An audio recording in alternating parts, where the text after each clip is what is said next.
Back to another video. तो इस video में बात करेंगे कि आप किस तरह से इस तरह का स्मूथ टेक्सचर ड्रॉ कर सकते हैं और आईज, नोज और लिप्स इस तरह के किस तरह से आप ड्रॉ कर सकते हैं जो बेबी हेयर रो रहा है। तो नेक्स्ट पार्ट में इसको कंप्लीट करेंगे। और यह फोटोग्राफ जो कि मैं ड्रॉ कर रहा हूँ, तो देखना किस तरह से मैं स्टेप बाय स्टेप ड्रॉ करूंगा। इसकी फोटोग्राफ का लिंक डिस्क्रिप्शन में दे दूंगा, अगर आप ड्रॉ करना चाहे तो स्टेप बाय स्टेप अच्छे से ऑब्जर्व करना। और आउटलाइंस के लिए मैंने इसमें ग्रिड्स का यूज किया है। तो अभी मैं आईज से स्टार्ट कर रहा हूँ और 0.3 की मैकेनिकल पेंसिल का यूज कर रहा हूँ विद 2B की लीड। तो अगर आपके पास नहीं है तो आप कोई भी ब्रांड की पेंसिल यूज कर सकते हैं, HB या फिर 2B की पेंसिल यूज कर सकते हैं। और देखो जो भी आईज के अंदर जो भी हाईलाइट्स हैं, जो भी व्हाइट एरिया है, उसको मैं पहले अच्छे से देख रहा हूँ और उसको ऑप्ट कर रहा हूँ। तो जो भी आईज के अंदर शाइन होता है, व्हाइट जो भी चमक रहा है, ये बहुत ज्यादा इंपॉर्टेंट होता है। तो इसको केयरफुली ड्रॉ करो, अच्छे से ड्रॉ करो, स्लोली ड्रॉ करो, तभी जो आईज है वो उभर के आएगी, वो काफी रियलिस्टिक लगेगी। अब मैं यूज कर रहा हूँ 0.5 की मैकेनिकल पेंसिल विद 4B की लीड जो कि डार्क होती है। तो आप कोई भी ग्रेड की पेंसिल यूज कर सकते हैं, 6B, 8B की। तो फिलहाल अब मैं यूज कर रहा हूँ 3H पेंसिल जो कि टोम्बो की है। लाइट शेडिंग करने के लिए मैं इसी पेंसिल का यूज करता हूँ, क्योंकि रफ पेपर में यूज कर रहा हूँ तो इस पे काफी लाइट पेंसिल यूज करनी पड़ती है अगर हमको बिल्कुल स्मूथ टेक्सचर चाहिए तो अभी मैं यूज कर रहा हूँ 3H पेंसिल और काफी अच्छे से मैंने उसको शार्प कर लिया है, बिल्कुल शार्प, ताकि अच्छे से बिल्कुल स्मूथ यूनिफॉर्म मोशन में शेडिंग हो पाए। सिंपली मैं लाइट पेस्टर का यूज करके लाइटली शेडिंग करूंगा इससे। और जो नीचे ड्रॉप है आईज के नीचे, तो उसको शेड नहीं करना है, वो व्हाइट ही छोड़नी है, बस उसकी शेप ड्रॉ कर दो आप जिस तरह से मैंने किया। और आईज के चारों तरफ मैं लाइटली शेडिंग कर रहा हूँ इसी पेंसिल का यूज करके। और आईब्रोज को भी मैं पहले लाइटली शेड कर रहा हूँ। आप कोई भी ब्रांड की लाइट पेंसिल यूज कर सकते हैं, 3H, 2H या फिर HB भी यूज कर सकते हैं। तो वो आपको देखना है आप कौन सा पेपर यूज कर रहे हो, कौन सी ब्रांड की पेंसिल यूज कर रहे हो। टोम्बो की काफी लाइट होती है तो मैं इसलिए टोम्बो की यूज कर रहा हूँ, और पेपर भी रफ है तो उसके लिए परफेक्ट है। बट आपको अपना देखना पड़ेगा आप कौन सा पेपर यूज कर रहे हो, कौन सी पेंसिल यूज कर रहे हो। अब मैं यूज कर रहा हूँ 2B मैकेनिकल पेंसिल। जो भी डार्क एरियाज है उनको अच्छे से ऑब्जर्व करके बिल्कुल लाइट ले होगी, इस तरह से मैं शेडिंग कर रहा हूँ। रियल टाइम मुझे इतना ड्रॉ करने में, आईज, नोज और लिप्स को ड्रॉ करने में मुझे 90 मिनट्स लगे थे, 80 to 90 मिनट्स। इसलिए मैंने वीडियो थोड़ी फास्ट किया ताकि आप बोर ना हो और मैं अच्छे से आपको समझा दूं। बट मेन पॉइंट मैं आपको दिखा रहा हूँ किस तरह से मैं शेड कर रहा हूँ।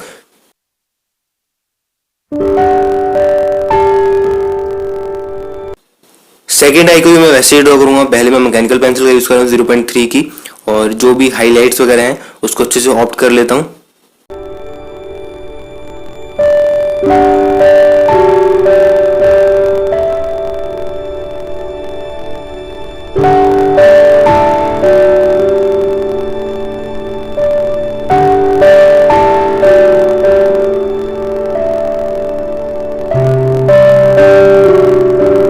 अब फिर से 4B की लीड यूज कर रहा हूं। तो अब शेड करते हैं नोज। तो नोज का जो ये वाला पार्ट है, यहाँ पे डेप्थ है, डार्क है, तो मैं 3H पेंसिल से ही स्टार्ट कर रहा हूँ फिर भी, और अच्छे से एक बार लाइटली शेडिंग कर लेते हैं।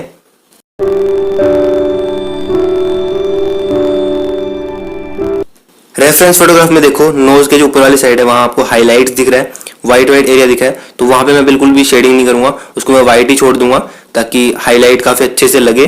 तो आप कर सकते हैं, अदरवाइज आप इरेजर का यूज भी कर सकते हैं, पहले भी जगह छोड़ सकते हैं जिस तरह से मैं अभी छोड़ूंगा, आपको दिखाता हूँ।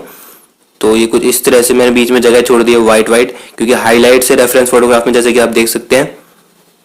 और लाइट शेडिंग के लिए मैं वही पेंसिल का यूज कर रहा हूँ, 3H पेंसिल का ही यूज कर रहा हूँ, जो भी मैंने आईज के चारों तरफ शेडिंग किया, आईब्रोज में शेडिंग किया है, और जो अब कर रहा हूँ उसमें मैंने कंप्लीट 3H का ही यूज किया अभी तक। तो 3H के बाद और डार्क करने के लिए और लेयरिंग करने के लिए 2B, 4B का यूज करेंगे।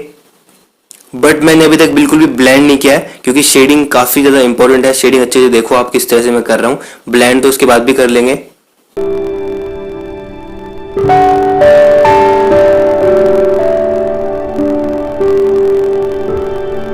आइज के अंदर जो ये वाला पार्ट है, यहाँ पे भी हल्की शेडिंग करनी जरूरी है, क्योंकि रेफरेंस फोटोग्राफ में आप देख सकते हैं बिल्कुल व्हाइट नहीं है, तो यहाँ पे भी जरूर शेडिंग करो।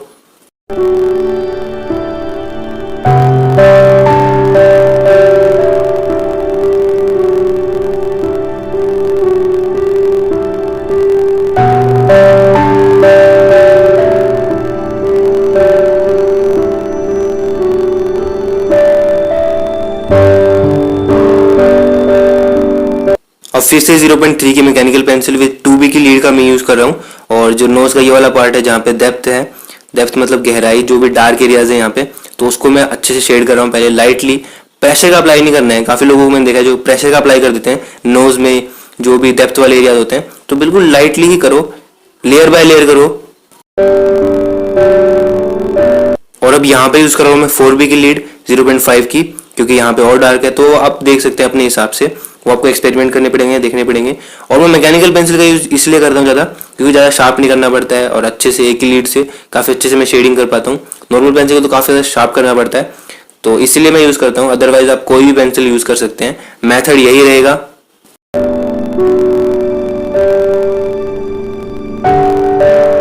लाइटली शेड कर लिया है मैंने, तो अब इसको ब्लेंड करते हैं। तो मैं ब्रश का यूज कर रहा हूँ, मेकअप ब्रश, जो कि मैं यूजुअली यूज करता हूँ।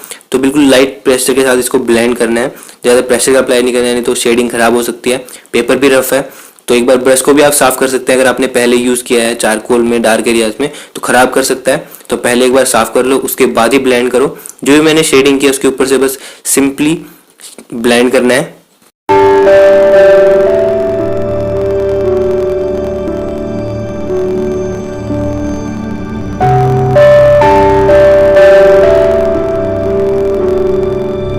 और अगर और ज़्यादा स्मूथ आपको चाहिए तो आप पेपर स्टम्प का भी यूज कर सकते हैं। पेपर स्टम्प से और ज़्यादा स्मूथ आपको रिजल्ट्स देखने को मिल जाते हैं।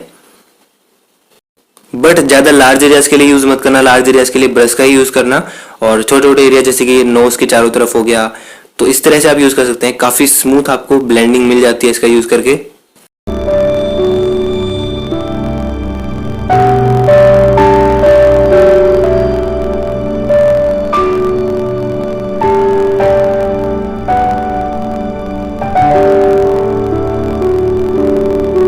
तो फोटोग्राफ में से ऑब्जर्व करते हैं और जो भी डार्क एरियाज हैं लेयर बाय लेयर उनको ऑप्ट करते हैं। पहले 2B का यूज करूंगा, फिर 4B का, हो सके तो उससे भी डार्क करेंगे, तो लेयर बाय लेयर करेंगे। अभी मैं 2B का यूज कर रहा हूँ।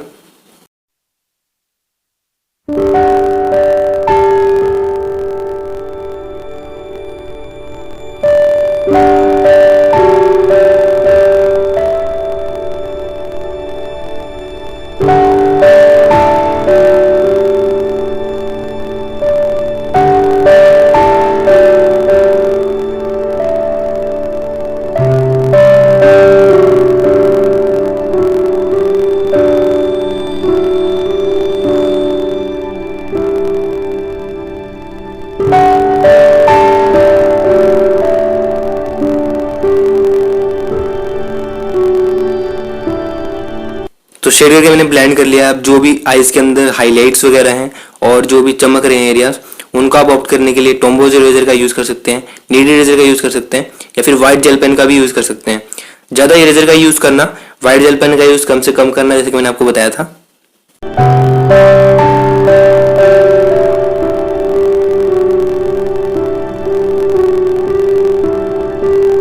तो अब लिप्स ड्रॉ करते हैं और मैं यूज कर रहा हूँ 2B की लीड 0.3 की मैकेनिकल पेंसिल के साथ।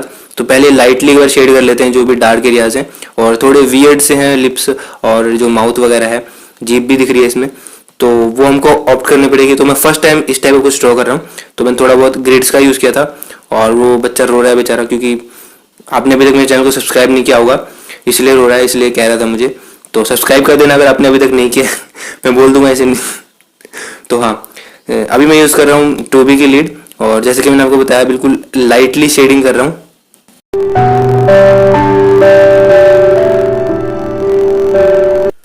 तो जीभ में भी बिल्कुल लाइटली शेडिंग करनी है इस तरह से। यहाँ पे बिल्कुल भी डार्क नहीं है, इसमें हाइलाइट्स वगैरह करने पड़ेंगे। डेप्थ वाले एरियाज के लिए मैं यूज कर रहा हूँ अब 4B की लीड, और काफ़ी स्लोली ही शेडिंग करनी है, प्रेशर का अप्लाई नहीं करना है। डार्क है तो ऐसा नहीं है कि प्रेशर का अप्लाई करना है, लेयर बाय लेयर कर लेंगे। 6B का यूज कर लेंगे, 8B का यूज कर लेंगे, 10B का यूज कर लेंगे, बट ज़्यादा प्रेशर का अप्लाई नहीं करना है।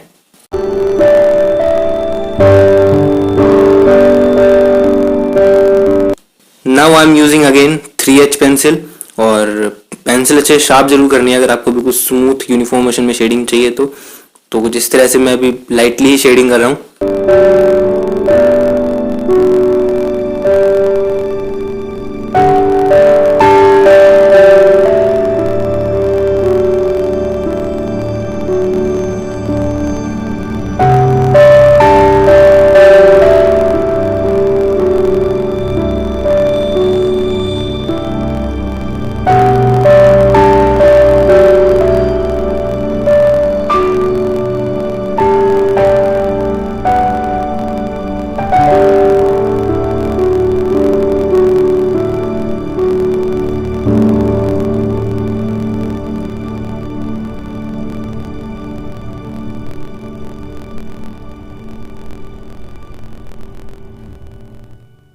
तो अब इसको ब्लेंड करते हैं। ब्लेंड करने के लिए मैं स्टम्प का ही यूज कर रहा हूँ और 3H पेंसिल से मैंने इसको शेड किया था अभी तक।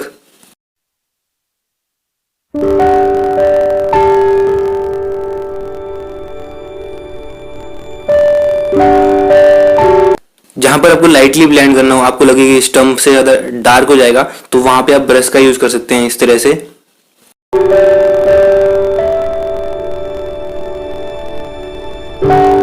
अब मैं यूज कर रहा हूँ टोम्बोज इरेजर। जीभ में जो भी हाईलाइट्स दिख रहे हैं, थोड़े थोड़े डॉट से दिख रहे हैं, तो वहां पे आप जेल पेन का भी यूज कर सकते हैं, अदरवाइज आप इस तरह से भी कर सकते हैं।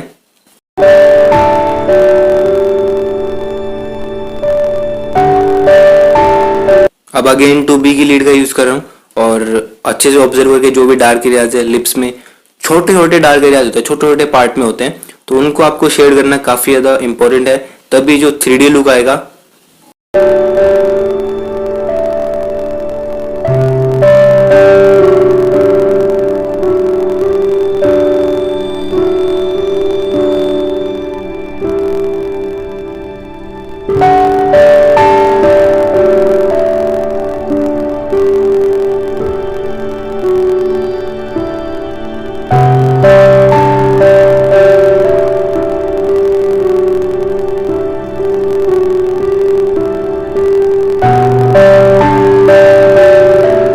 अब ब्लेंड करने के लिए मैं ब्रश का भी यूज कर रहा हूं।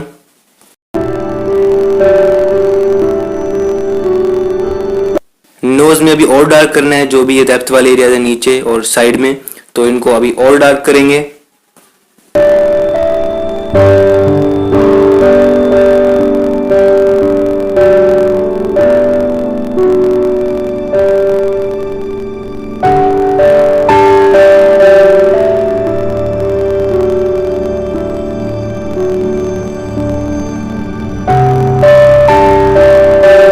इस वाले पार्ट में भी देखो यहाँ पे डार्क है, रेफरेंस फोटोग्राफ में देखो यहाँ पे डार्क है, तो यहाँ पे मैं 4B का यूज कर रहा हूँ।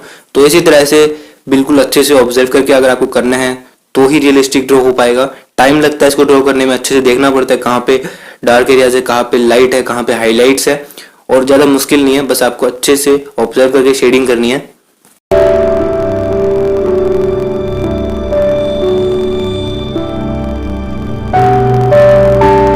एक बार आप लाइटली शेडिंग कर लो, फिर आप लेयर बाय लेयर शेडिंग कर लो, उसके बाद आप इस तरह से, जैसे कि अब मैं यूज कर रहा हूँ 10B पेंसिल आर्ट लाइन की, लास्ट में जो भी डार्क एरियाज है उनको आप इस तरह से ऑप्ट कर सकते हैं। बट एकदम से डार्क मत करना, कोई डार्क एरिया आप एकदम से डार्क कर दो, क्या पता वहां पे आपको इरेज करना पड़ जाए, तो इरेज नहीं हो पाता एकदम से अगर डार्क कर दोगे, तो लाइट टू डार्क ही जाओ।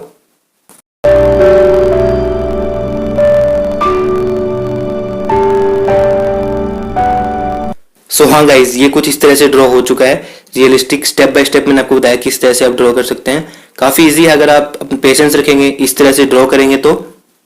नेक्स्ट पार्ट में इसको कंप्लीट करेंगे। तो फिलहाल के लिए इस वीडियो में इतना ही। आई होप ये वीडियो आपको पसंद आई होगी। अगर कुछ भी सीखा है तो वीडियो को लाइक कर देना, शेयर कर देना। मिलते हैं जल्दी इसके नेक्स्ट पार्ट में, तब तक के लिए do practice, do improve, take care and thank you so much for watching.